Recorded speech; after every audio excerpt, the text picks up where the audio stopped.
My ex's sister abandoned her baby with us. Then my ex bailed too, leaving me to raise a child that wasn't even mine.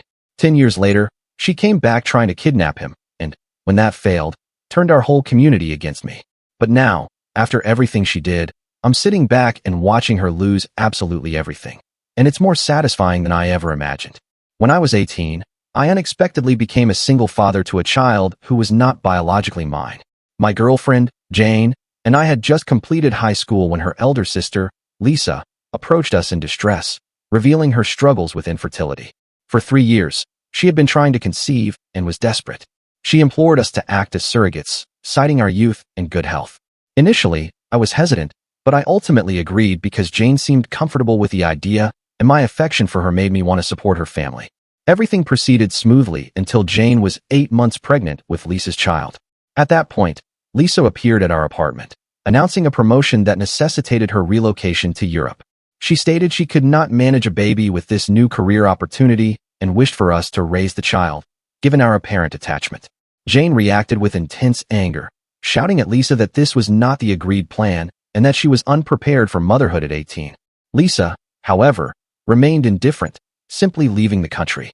A month later, Jane gave birth, and we brought the baby home.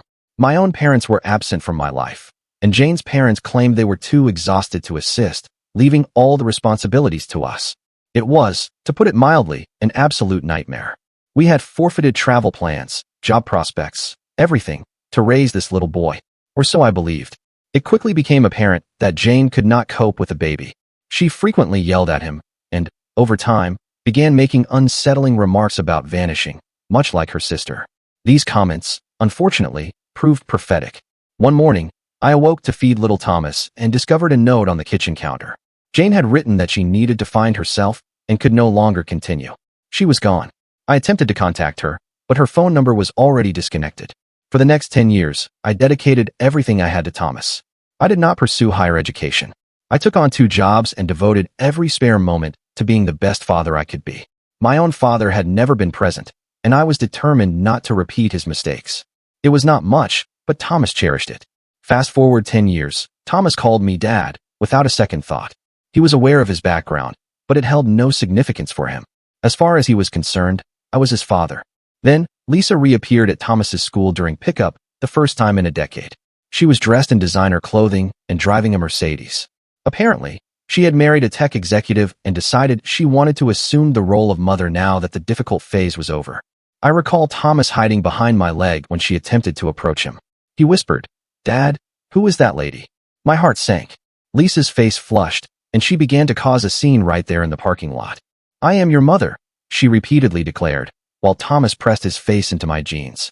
Other parents began to stare. I picked Thomas up and carried him to our car, with Lisa following, screaming about her rights. That night, she bombarded my phone with messages demanding to see her son.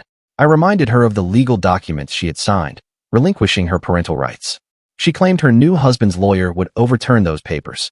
The following week, she started appearing everywhere, at the grocery store, at the park, during baseball practice. She would take photographs from a distance and upload them to Facebook with captions such as, "Watching my baby boy from afar, because his kidnapper won't let me near him." Then, she escalated her tactics. She began telling other parents at school that something was amiss with a young, single man being so fixated on raising someone else's child. She would corner mothers at pickup and insinuate that it was unnatural for a man to desire raising a boy alone. One day, I was assisting Thomas with his homework at the kitchen table when there was a knock at the door. 2 Child Protective Services, CPS, workers stood there with serious expressions. They stated they had received a report concerning inappropriate conduct with a minor in the home. My hands began to tremble as they explained that someone had accused me of being a predator. They needed to interview Thomas separately and inspect our home immediately. Thomas must have sensed my distress because he started crying and wrapped his arms around my waist, pleading with them not to take him away. The next 3 hours were agonizing. They interviewed Thomas in his bedroom while I sat in the living room with another worker, reviewing our daily routines. They examined everything, from our sleeping arrangements to the photographs on the walls. Thomas continued to cry for me, and I could hear him through the door repeating, "I want my dad," over and over. Finally, they emerged and stated that Thomas had been very clear that I was his father and that he felt secure and cherished. They found no evidence of any inappropriate behavior. The worker actually apologized and said it was evident this was a malicious false report. I knew exactly who had made that call. The next day, I filed for a restraining order against Lisa and began meticulously documenting everything. But, unbeknownst to me, I was too late. Lisa had already initiated the spread of rumors. The whispers proliferated through our neighborhood like wildfire. Within days, I observed parents pulling their children away when Thomas and I passed by. At the grocery store, people who had smiled at us for years now avoided eye contact. The cashier who always inquired about Thomas's baseball games suddenly became distant and efficient, scanning our items without a word. Thomas noticed too. He returned home from school one afternoon with red eyes and refused to disclose what had transpired. I later learned from his teacher that some children had begun calling me names during recess. She had intervened, but the damage was done. Thomas had engaged in his first fight, defending me. I sat him down that night and attempted to explain the situation in terms a 10-year-old could comprehend. He simply hugged me tighter and declared he did not care what anyone said, but I could perceive the confusion in his eyes. His world was undergoing a transformation, and there was nothing I could do to shield him from it. The next morning, I dropped Thomas off at school and observed a group of mothers huddled near the entrance. They repeatedly glanced my way and whispered. One of them, Sarah, whose son played on Thomas's baseball team, detached herself from the group and marched toward me. "We need to talk," she stated, crossing her arms. "Several of us have concerns about you coaching the team." My stomach dropped. I had been coaching Thomas's little league team for 3 years. It was one of our favorite activities together. "What concerns?" I inquired, though I already knew the answer. "Given the recent allegations, we believe it would be best if you stepped down for the children's safety." The word struck me like a physical blow. I wanted to scream that the allegations were false, that CPS had cleared me, that Lisa was manipulating everyone. Instead, I simply nodded and walked back to my car. My hands trembled as I gripped the steering wheel. Lisa was systematically dismantling our lives, and she was succeeding. That afternoon, I received a call from the school principal. She wished to meet with me regarding some anonymous reports they had received. My heart sank. I knew precisely who was behind those reports. The meeting was scheduled for the following day. I spent the night reviewing all my documentation, printing emails, organizing the custody papers Lisa had signed. I barely slept, rehearsing what I would say, how I would defend myself against unseen accusations. The principal, Mrs. Chun, had always been supportive of our situation, but when I entered her office, her expression was guarded. She explained that multiple parents had expressed concerns about Thomas's well-being. Some claimed he appeared withdrawn. Others said they had observed bruises from his fights. One report even suggested Thomas had confided in a classmate that he was afraid to return home. "That is not true," I asserted, my voice cracking. "You can ask Thomas yourself. He is happy. He is loved. These reports, they are all coming from—" "I cannot discuss who made the reports," Mrs. Chen interrupted. "But given the volume of concerns, we need to take action. Thomas will need to meet with the school counselor twice a week." And she paused, looking uncomfortable. "He is being suspended from extracurricular activities pending the counselor's assessment. You are taking him off the baseball team?" I could not conceal the anger in my voice. "Do you know what that will do to him? Baseball is everything to him." "It is temporary," she assured me. But I could see she was merely adhering to protocol. Once the counselor clears him, he can return to all activities. I left the office feeling defeated. How was I supposed to tell Thomas he could not play baseball? How could I explain that the woman who gave birth to him was destroying the life we had painstakingly built? That night, Thomas cried when I informed him about the suspension.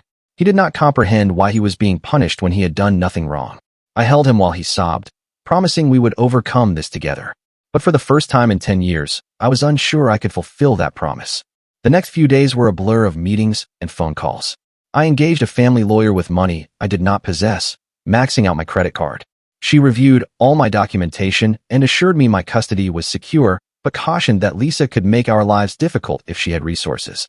"She is attempting to construct a case for reunification," the lawyer explained, "creating doubt about your fitness as a parent, establishing herself in the community, demonstrating maternal interest. It is calculated."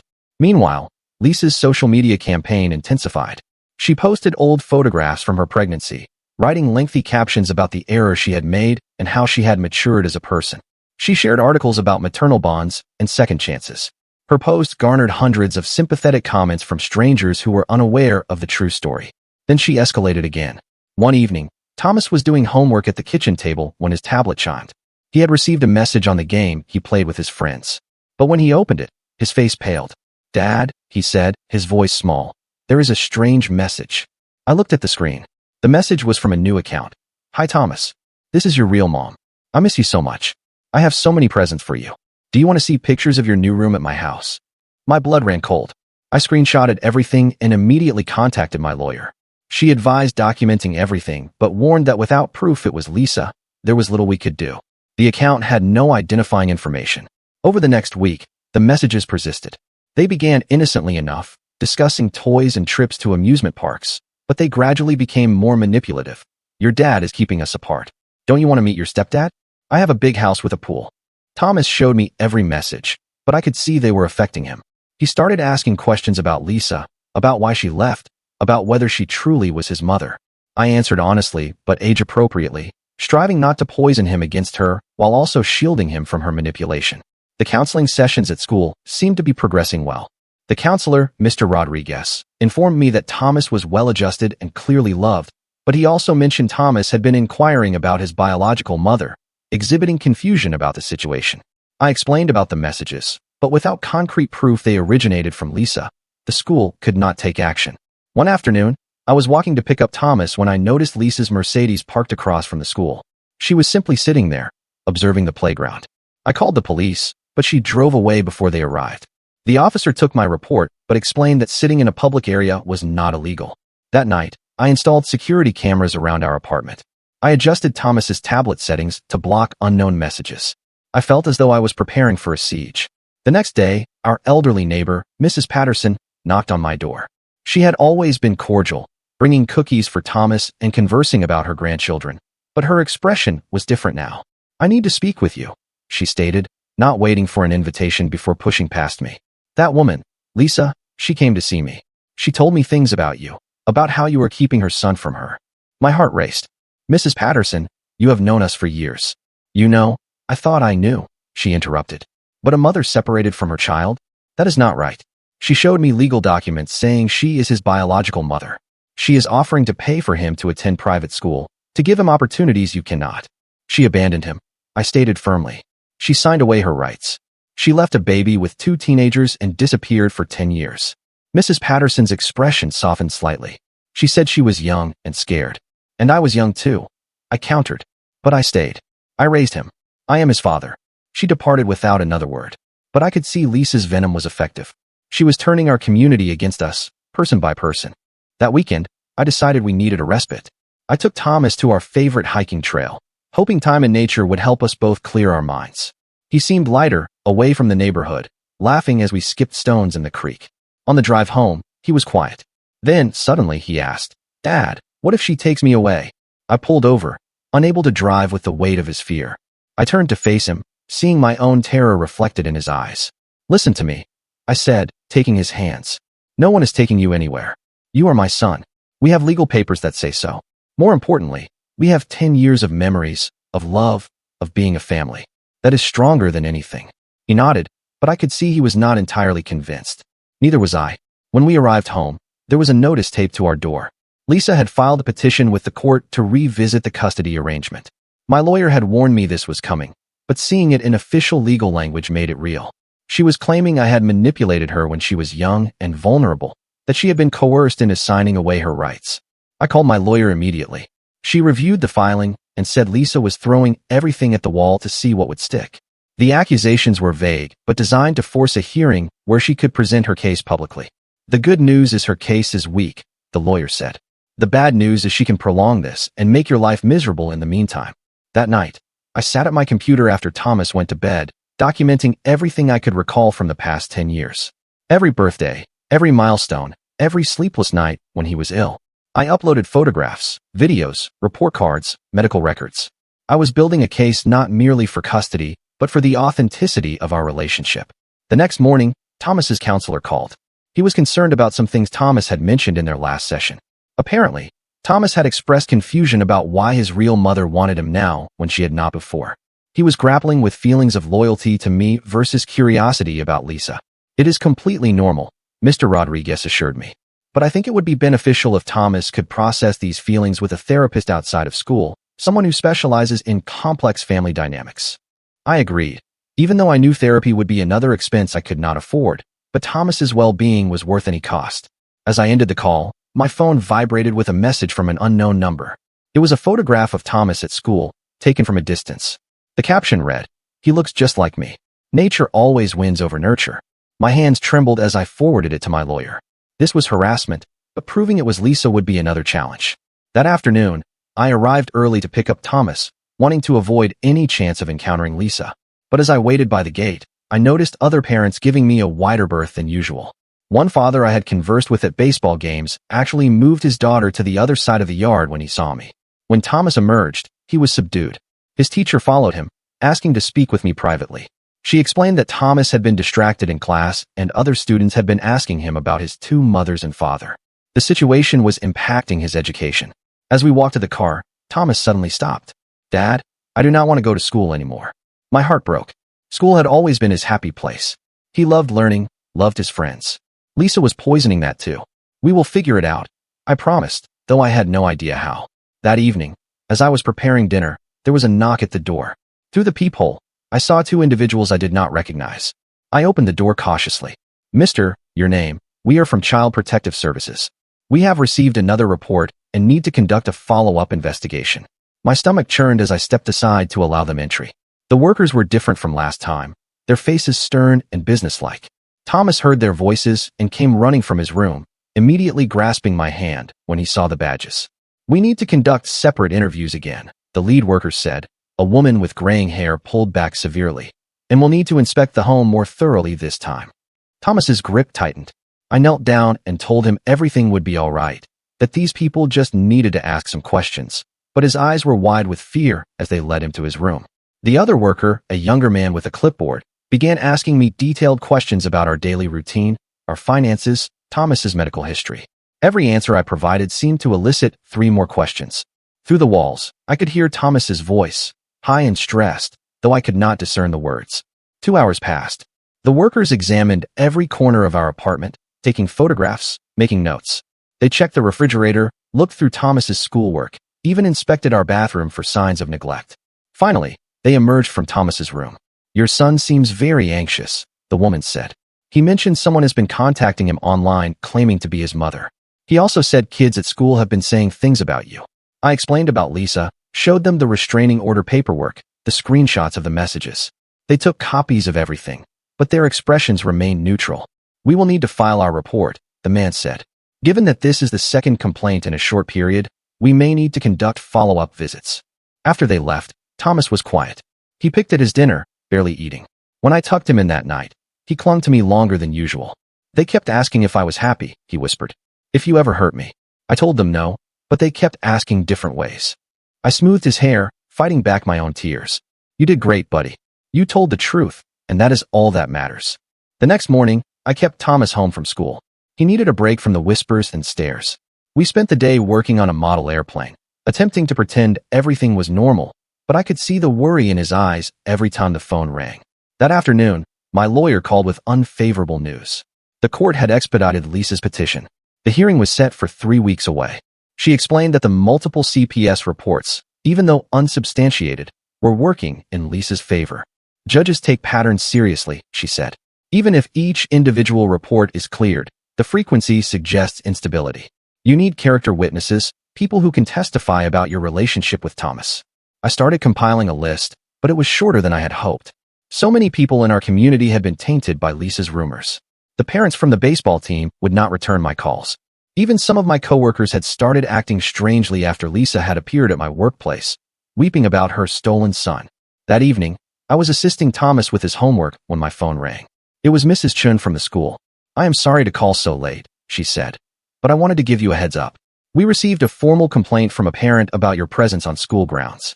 Until this is resolved, you will need to arrange for someone else to pick up and drop off Thomas." "You are banning me from the school?" I could not believe what I was hearing. "It is not a ban," she said carefully. "It is a temporary safety measure. You can designate another adult or Thomas can take the bus." I ended the call, feeling the walls closing in. How could I explain to Thomas that I could not even take him to school anymore? The next day, I arranged for Mrs. Patterson to walk Thomas to school, despite our recent tension. She agreed reluctantly, but I could perceive the doubt in her eyes. Thomas was confused and hurt, asking why I could not accompany him. While he was at school, I drove to Jane's parents' house. I had not spoken to them in years, but I was desperate. Perhaps they could offer some insight into Lisa's behavior or even serve as character witnesses. Jane's mother, Catherine, answered the door. Her face went pale when she saw me. "We cannot help you," she said immediately, beginning to close the door. "Please," I pleaded. "This is about Thomas. Lisa is trying to take him." Catherine hesitated, then stepped outside, closing the door behind her. "Lisa has been very generous to us," she said quietly. "After Jane left, after we failed to help with Thomas, Lisa started sending money, helping with our mortgage.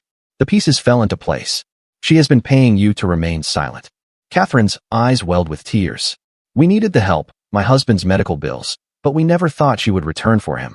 We thought she was just easing her guilt." "You could tell the truth," I said. "Tell the court how she abandoned him, how she has been planning this." "We cannot," Catherine whispered. "She has emails, texts where we thanked her for the money, where we agreed to not interfere. She said if we speak against her, she will say we sold our grandson." I left their house feeling more isolated than ever. Lisa had been orchestrating this for years, building her case, while I had merely been trying to survive day to day. When I picked up Thomas from Mrs. Patterson's that afternoon, he was upset. Kids at school had been asking why I was no longer permitted there. One boy said his mom told him I was dangerous. That night, I found Thomas in his room packing his backpack. "What are you doing, buddy?" He looked up at me with tears in his eyes. "Maybe if I go with her, everyone will stop being mean to you." I pulled him into my arms, my heart shattering. "No, Thomas. Never. We do not give up on family. We stick together no matter what." But even as I uttered the words, I wondered how much more he could endure. The harassment intensified over the next few days. Our tires were slashed overnight. Someone spray-painted Predator on our apartment door. The security cameras I had installed captured figures in hoodies, but their faces were obscured. I filed police reports, but without clear identification, there was nothing they could do. The apartment manager issued a warning about the vandalism, stating other tenants were complaining. Then came the call that altered everything. It was from Thomas's therapist, Dr. Catherine Reeves, whom we had seen twice. "I am concerned about something Thomas said in our session today," she stated. "He mentioned that someone named Lisa has been promising him a better life. He seems very conflicted. She has been manipulating him," I explained. "She is his biological mother who abandoned him." "I understand," Dr. Reeves said. But Thomas also expressed some concerning thoughts. He said he sometimes wonders if everyone would be happier if he was not around. My blood ran cold. "He said that?" Not in those exact words, but the sentiment was clear. "I think the stress of this situation is taking a serious toll on him. Have you thought about what might be best for Thomas in the long term?" "Living with me is what is best for him," I said firmly. "Of course," she said, but I could hear the doubt in her voice. Another professional Lisa had influenced. That night, I sat outside Thomas's room, listening to him breathe as he slept. How had it come to this? How had Lisa managed to turn our entire world against us in just a few weeks? The next morning, Thomas did not want to get out of bed. He complained of a stomach ache, but I knew it was more than that. I allowed him to stay home again, calling in sick to my own job. My boss was losing patience with my absences, but I could not leave Thomas alone. We were eating lunch when there was a knock at the door. Through the peephole, I saw a man in a suit holding a briefcase. "Process server," he announced when I opened the door. "You are being served with a civil suit." I took the papers with trembling hands. Lisa was suing me for emotional damages, claiming I had alienated her from her son and caused her years of pain and suffering. The amount she was seeking would bankrupt me. Thomas watched from the hallway. "What is it, Dad?" "Just paperwork," I said, trying to keep my voice steady. "Nothing to worry about." But he knew I was lying. He always knew. That afternoon, while Thomas played video games, I called my lawyer. She reviewed the civil suit and sighed heavily. "This is a tactic," she said. "She is trying to deplete your resources before the custody hearing. You will need to respond, which means more legal fees." "I do not have more money," I admitted. "There might be legal aid options," she said. "But honestly, Lisa seems to have unlimited resources. She is playing a long game." After I ended the call, I found Thomas standing in the doorway. "Are we going to lose our home?" he asked quietly. I wanted to lie to protect him, but he deserved honesty. "I do not know, buddy, but whatever happens, we will face it together." That evening, I was preparing dinner when Thomas's tablet chimed. He had been so good about showing me messages, but this time he hesitated. "What is it?" I asked. He handed me the tablet reluctantly. The message was from a different account. "Your dad is going to lose. He does not have the money to fight me, but you do not have to suffer. Come live with me, and I will make all this stop. I will make sure he does not get in trouble." I screenshotted it immediately, but I could see the damage was done. Thomas was confused by the manipulation. "She is lying," I told him. "This is not your fault, and you are not responsible for fixing this." But I could see him withdrawing. carrying a burden no 10-year-old should have to bear. The next few days blurred together. More CPS visits, more police reports for vandalism, more messages to Thomas that grew increasingly manipulative. Lisa was everywhere and nowhere, orchestrating our destruction from the shadows. Then, on a Thursday afternoon, everything erupted. I had sent Thomas to school with Mrs. Patterson, intending to use the day to meet with legal aid lawyers. But 2 hours later, I received a frantic call from the school. "Thomas is missing," Mrs. Chen said, her voice shaking. "He was in class, went to the bathroom, and never came back. We have searched the entire building." My world tilted. I raced to the school, my heart pounding. Police were already there, questioning teachers and searching the grounds. "When did you last see him?" an officer asked. "This morning," I said, my voice cracking. "He was fine." "He was." Then my phone vibrated. A message from an unknown number. "He is safe. He came to me. Do not worry. I am taking good care of my son." I showed the police immediately. They traced the number, but it led to a burner phone. An Amber Alert was issued, Lisa's photograph distributed, but she had planned well. The next 8 hours were the longest of my life. I sat in the police station, answering questions, providing photographs, praying for any news. The detectives were kind but honest. If Lisa had taken him out of state, it would be harder to track them. Then, around 10 p.m., Thomas called my phone. "Dad." His voice was small, scared. "Thomas, where are you? Are you okay?" "I'm at a hotel." She said we were just going for ice cream, but then she kept driving. "Dad, I want to come home." "I am coming to get you," I said. "Can you tell me what you see?" But then I heard Lisa's voice in the background, and the line went dead. The police traced the call to a hotel 2 hours away. By the time they arrived, Lisa and Thomas were gone. But the hotel had security footage, clear evidence of Lisa taking Thomas without permission. "This changes everything," my lawyer said when I called her. "Kidnapping, crossing state lines. She has destroyed any chance at custody." But I did not care about legal victories. I just wanted Thomas home. The next morning, Lisa called from another burner phone. "I am bringing him back," she said, sounding exhausted. "He will not stop crying for you." This is not how I thought it would be." "Where?" I asked. "The school. 1 hour. Come alone." I immediately called the police, but they advised against going alone. We compromised. They would remain out of sight unless needed. I arrived at the school to find Lisa's Mercedes in the parking lot. Thomas was in the back seat, and when he saw me, he started sobbing. Lisa exited the car, looking haggard, nothing like the polished woman who had initiated this conflict. "He does not even know me," she said, tears streaming down her face. "He spent the whole time talking about you, showing me pictures on his tablet of your life together. Every story was about you." Thomas scrambled out of the car and ran to me. I held him tightly, feeling his small body shake with sobs. "I am sorry," he kept saying. "She said if I went with her, she would stop hurting you. She said she would make everyone be nice to you again." "It is not your fault," I told him. "None of this is your fault." Lisa stood there watching us, something breaking in her expression. I thought he would love me once he got to know me. I thought nature would win. The police then moved in, placing her under arrest. She did not resist, just kept staring at Thomas clinging to me. "I am his mother," she said quietly as they cuffed her. "No," Thomas said, his voice stronger than I had heard in weeks. "You are not. You are just someone who left. He is my dad. He stayed." As the police car drove away with Lisa, I held Thomas in the school parking lot, both of us crying with relief. We had survived, but the scars would take time to heal. The next days were a whirlwind of police interviews, court appearances, and therapy sessions. Lisa was charged with custodial interference and kidnapping. Her husband, apparently unaware of her actions, filed for divorce and offered to testify about her obsessive behavior. Slowly, the truth disseminated through our community. The parents who had shunned us began reaching out with apologies. Mrs. Patterson brought over a casserole and wept on our doorstep. The school lifted all restrictions, and Mrs. Chen personally apologized. But the damage was real. Thomas had nightmares, afraid Lisa would return. He became clingy, anxious when I was out of sight. We increased his therapy sessions, working through the trauma together. A week later, we had an unexpected visitor. Jane stood at our door, looking older, tired, but familiar. "I heard what happened," she said. "My parents called first. I came as soon as I could." Thomas hid behind me, uncertain about this new development. "I am not here to disrupt your life," Jane said quickly. "I know I gave up any right to that, but I thought maybe I could help, testify about Lisa, about how she manipulated everyone." I was wary, but Thomas surprised me by stepping forward slightly. "Are you going to leave again?" he asked bluntly. Jane's eyes filled with tears. "I am not asking to be part of your life. I know I do not deserve that, but I want to help make this right. To help stop Lisa from hurting you anymore." Over the next weeks, Jane remained in town, true to her word. She testified in court about Lisa's manipulation, her abandonment, her pattern of exploiting people. She did not ask for anything from Thomas. She did not attempt to insert herself into our lives. She simply helped. The custody hearing transformed into a criminal trial instead. With the kidnapping charges and mounting evidence of harassment, Lisa's case collapsed. She was sentenced to probation and mandatory psychiatric treatment. A permanent restraining order was put in place.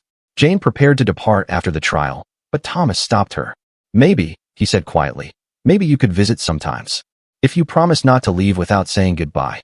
It was not forgiveness. Not yet. But it was a beginning. The weeks after the trial were more challenging than I had anticipated. Thomas jumped at every knock on the door, convinced Lisa would somehow appear despite the restraining order. I caught him checking the locks on windows before bed, something he had never done before. The school counselor increased their sessions to 3 times a week. One afternoon, I arrived at Mrs. Patterson's to pick up Thomas and found him sitting on her porch steps, backpack beside him. His eyes were red-rimmed. Mrs. Patterson emerged looking concerned. She explained that Thomas had refused to go inside after school, insisting on waiting outside where he could see the street. He had been watching every car that passed, flinching whenever a Mercedes drove by. That night, Thomas asked if we could move somewhere far away, where nobody knew about Lisa or what had happened. I understood the impulse, but our entire life was here. My jobs, his school, the few friends who had stood by us. The next morning brought another challenge. My boss called me into his office. He had been patient during the crisis, but my absences had become a problem. He needed reliability. And with Thomas's ongoing needs, I could not promise that. He gave me 2 weeks to devise a solution or find another job. I spent that evening scrolling through job listings while Thomas did homework. Everything either paid less or required hours I could not work. Single parenting had always been a balancing act, but now it felt impossible. Thomas must have sensed my stress because he suddenly closed his textbook and came to sit beside me on the couch. He did not say anything, just leaned against my shoulder. We sat like that for a while, both of us trying to pretend things were normal.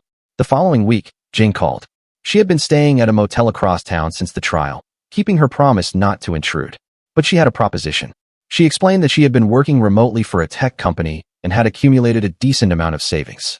She wanted to help with Thomas's therapy costs, not as his mother, she emphasized, but as someone who owed us both a debt she could never fully repay. I was torn. We desperately needed the help, but accepting money from Jane felt like opening a door I was unsure we were ready for. I told her I would consider it. That night, I mentioned Jane's offer to Thomas. His reaction surprised me. He said if she wanted to help pay for his therapy, that was acceptable, but he did not want to see her yet. Maybe someday, but not now. I called Jane back and accepted her offer with clear boundaries. She could help with the therapy bills, but there would be no visits, no attempts at building a relationship unless Thomas initiated it. She agreed immediately. The therapy sessions were slowly helping. Dr. Reeves worked with Thomas on processing his confusion about Lisa, his guilt over going with her, his fear that she would return. Some days were better than others.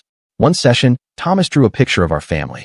It was just the 2 of us standing in front of our apartment, but he had drawn a thick black border around us, like a fortress. When Dr. Reeves inquired about it, Thomas said it was to keep the bad people out. Meanwhile, I was struggling to find a new job that would accommodate our schedule. Most employers were not interested in someone who might need to leave suddenly for school emergencies or therapy appointments. My savings were dwindling rapidly. Then Mrs. Patterson surprised us. She appeared one evening with a proposal. Her daughter operated a small online business and required assistance with inventory and shipping. The hours were flexible, and I could work from home when necessary. The pay was not great, but it was something.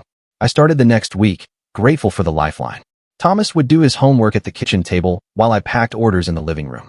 It was not ideal, but we were together, and that is what mattered. The community's attitude had shifted dramatically after Lisa's arrest made the local news. Parents who had avoided us now made efforts to include Thomas in playdates and birthday parties, but Thomas was not ready. He had become withdrawn, preferring to remain home rather than risk uncomfortable questions from other children. His teacher called one afternoon, concerned about his isolation. Thomas was performing well academically, but would not participate in group activities. He ate lunch alone, spent recess in the library. She suggested perhaps getting him involved in something outside school, something fresh where nobody knew our story. I discovered a youth art program at the community center 2 towns over. Thomas was hesitant at first, but the instructor was warm and understanding. She did not pry when Thomas was quiet, just gave him space to create. Slowly, he began to open up there. He made a friend, a quiet child named Marcus, who was dealing with his own family troubles. They bonded over their shared love of drawing and their mutual understanding that sometimes families were complicated. One evening, Thomas returned home from art class with the first genuine smile I had seen in months. He had won a small award for one of his paintings. It was not much, just a certificate and a ribbon, but he was proud. We framed it and hung it in his room. The financial pressure was still intense. Even with Jane's help covering therapy and my new job, we were barely making ends meet. I sold my car, relying on public transportation and Mrs. Patterson's kindness for Thomas's school runs. Then came an unexpected development. Lisa's ex-husband reached out through my lawyer. He felt terrible about what had transpired and wished to make amends. He could not undo Lisa's actions, but he could offer something tangible. He owned several rental properties and had a small 2-bedroom house sitting empty. He offered it to us at half the market rate. I was suspicious at first. Why would he help us? But my lawyer assured me it was legitimate. The man genuinely felt guilty about unknowingly enabling Lisa's obsession. He had discovered she had been planning her return for years, keeping detailed files about us, hiring private investigators. He wanted to do something positive. Thomas was anxious about moving, even just across town. But when we visited the house, something shifted. It had a small backyard, something we had never had. Thomas immediately started talking about maybe getting a dog someday. We moved on a Saturday. Mrs. Patterson helped, along with a few parents from Thomas's art class who had heard our story. It was strange accepting help from people who had once shunned us, but I was learning that pride was a luxury I could not afford. That first night in the new house, Thomas had a panic attack. He was convinced Lisa would find us, that she had somehow obtained our new address. I sat with him on his bedroom floor, reminding him about the restraining order, the monitoring anklet she had to wear, all the protections in place. Eventually, he calmed down enough to sleep. I stayed in his doorway for hours, watching him breathe, ready to reassure him if he woke. The next few weeks were about establishing new routines. Thomas started taking the bus to school, which gave him a sense of independence. I worked during school hours, then picked him up from art class in the evenings. Slowly, very slowly, we found a rhythm. One afternoon, Thomas asked if we could get a security system for the house. Not because he thought Lisa would come, he said, but because it would help him sleep better. We installed basic door alarms and a camera for the front entrance. It was not much, but Thomas visibly relaxed afterward. His therapy sessions were showing progress. Dr. Reeves said Thomas was processing his trauma well, learning to separate his fear from reality. He still had difficult days, but they were becoming less frequent. Then Jane called again. She had been seeing her own therapist, working through her guilt and failures. She was not asking to see Thomas, she emphasized. She just wanted me to know she was getting help, trying to understand why she had run all those years ago. I did not know what to say. Part of me was still angry at her for leaving, for making me do this alone, but another part understood that she had been just a scared kid too. I told her I was glad she was getting help and ended the call. Thomas must have overheard because he inquired about it at dinner. I explained honestly that Jane was in therapy, working on herself. He nodded thoughtfully, but did not say anything more. A month into the new house, Thomas made another friend at art class, a girl named Sophia who loved painting landscapes. They started working on a project together, and Thomas actually asked if she could come over to work on it at our house. It was a small thing, but huge for us. Thomas was allowing someone into our space, trusting again. Sophia's mom dropped her off, and I could see her taking in our modest home, clearly having heard some version of our story. But she was kind, saying she was glad Thomas had found such a good friend in her daughter. The children worked on their project in the backyard while I prepared snacks. I heard Thomas actually laughing, explaining some technique he had learned. It was the most normal he had sounded in months. That weekend, we visited the animal shelter. Thomas had been researching dogs obsessively, reading about different breeds and their temperaments. He was drawn to a medium-sized mutt with anxious eyes who cowered in the back of his kennel. The shelter worker explained the dog had been through multiple homes, each return making him more skittish. Thomas sat on the floor of the visiting room, allowing the dog to approach at its own pace. When the dog finally crept forward to sniff his hand, Thomas looked up at me with tears in his eyes. We brought the dog home that day. Thomas named him Buddy, and they were inseparable from the start. Buddy slept on Thomas's bed, followed him around the house, and seemed to sense when Thomas was anxious, pressing close against his leg. The first time Thomas had a nightmare in the new house, Buddy was there before I was, licking his face and whimpering until Thomas woke up. After that, the nightmares became less frequent. Work was progressing well. Mrs. Patterson's daughter was impressed with my organization and offered me more hours. It still was not much, but combined with careful budgeting, we were stable. Thomas did not possess everything other children had, but he had what he needed. One evening, while walking Buddy, we encountered one of Thomas's old baseball teammates. The boy excitedly told Thomas about the team's recent games, how they missed him at practice. Thomas listened politely, but did not engage much. After the boy left, Thomas said maybe next year he would consider playing again. Maybe. The seasons changed. Thomas's art improved dramatically. His teacher suggested entering him in a regional youth art competition. Thomas was hesitant, worried about the attention it might bring, but eventually agreed. The day of the competition, I watched him set up his pieces with steady hands. He had grown in these months, becoming more confident in spaces where our story was not known. When they announced he had won third place in his age group, his smile was radiant. Jane sent a card congratulating him. Thomas stared at it for a long time before placing it in his desk drawer. Not discarded, but not displayed either. Progress in its own way. As winter approached, we settled into our new normal. Thomas went to school, art class, therapy. I worked, managed the house, walked Buddy. It was not the life I had envisioned at 18, but it was ours. One night, as I tucked Thomas in, he said something that stopped me cold. He said he was glad Lisa had tried to take him, not because of what happened, but because it showed him what truly mattered. He knew now that I would fight for him, that our family was real, even if it did not resemble others. I did not trust myself to speak, just hugged him tighter. Buddy wedged himself between us, tail wagging, completing our little unit. The court date for Lisa's probation review was approaching. My lawyer said she had been complying with all requirements, attending mandatory therapy, staying away from us. There was talk of her moving out of state when her probation ended, starting fresh somewhere else. Thomas said he did not care where she went, as long as she stayed away. But I could see him tense whenever the mail arrived, still worried about unexpected contact. Then came a surprise. My old boss called. They had experienced difficulty filling my position and wondered if I would consider returning part-time with flexible hours. The pay was better than what I was earning, and they understood my situation now. I discussed it with Thomas. He was concerned about changes to our routine, but understood we needed the money. We agreed I would try it for a month and see how it went. The first day back was strange. Some coworkers were overly friendly, clearly feeling guilty about their earlier judgment. Others maintained professional distance, but the work was familiar, and the steady paycheck would help enormously. Thomas started spending afternoons at Mrs. Patterson's again when needed. She had become like a grandmother to him, and Buddy was always welcome. Sometimes I would find them all in her living room, Thomas doing homework while Mrs. Patterson knitted and Buddy dozed at their feet. One afternoon, Thomas returned home from therapy with a request. He wanted to write a letter to Jane, not to reconnect, but to express some things he needed to say. Dr. Reeves thought it might help with closure. He worked on that letter for days, writing and rewriting. I did not read it, respecting his privacy. When he finally sealed the envelope, he asked me to mail it. Jane texted me a week later, simply stating she had received it and would honor whatever Thomas needed. Spring arrived with tentative hope. Thomas rejoined one after-school activity, a science club that met weekly. He was cautious about making friends, but slowly opened up to a few children who shared his interests. The art program announced their annual showcase. Parents and community members would view the students' work. Thomas was nervous about the exposure, but excited to display his progress. The night of the showcase, I watched Thomas explain his paintings to visitors. He stood taller now, spoke clearer.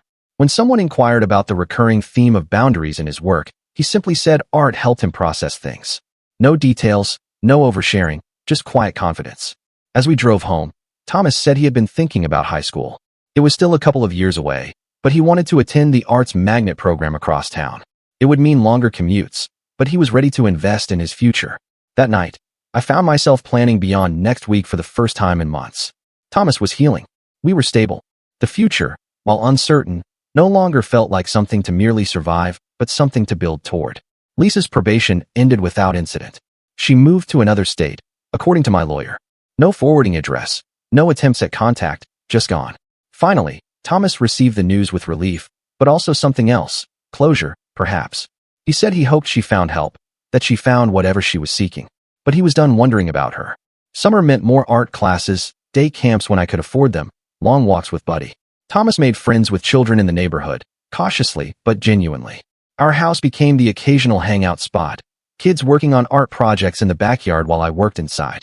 One evening, as I watched Thomas teaching Buddy a new trick while his friends cheered them on, I realized we had made it, not to some perfect ending, but to a place of stability and hope. We had endured the worst and constructed something new from the fragments. Thomas caught me watching and grinned. The carefree expression of a child who knew he was loved and safe. That was enough, more than enough. We still had therapy appointments, bills to pay, difficult days when the past felt too close. But we had each other and Buddy, and a community we had slowly rebuilt. Thomas was thriving in his own quiet way, and I was learning to forgive myself for not being perfect, just present. As summer transitioned to fall, Thomas started 7th grade with cautious optimism. He joined the art club immediately and even considered trying out for the school play's set design team. Small steps, but forward ones. I kept Jane updated through occasional messages, just basic information about Thomas's progress. She always responded with gratitude and respect for our boundaries. Maybe someday Thomas would desire more. But that was his choice to make, when ready. Our life was not what anyone would have planned. But watching Thomas head off to school that morning, backpack bouncing, turning to wave at me and Buddy in the doorway, I knew we had found our way. Different from others, marked by challenges, but undeniably ours.